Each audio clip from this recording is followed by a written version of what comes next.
desmuntant tòpics sobre l'aprenentatge d'una llengua. Tinc molt d'accent i em fa vergonya parlar. Poca gent té una pronúncia perfecta quan parla una llengua estrangera.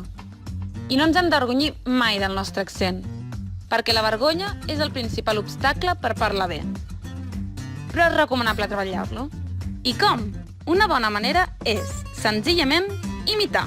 Per exemple, agafa un vídeo on parli un nadiu, reprodueix frases aïllades, fixa't ben la pronúncia i l'entonació i repeteix-la uns quants cops.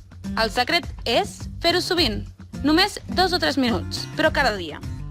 Així doncs, què esperes per començar a aprendre una llengua?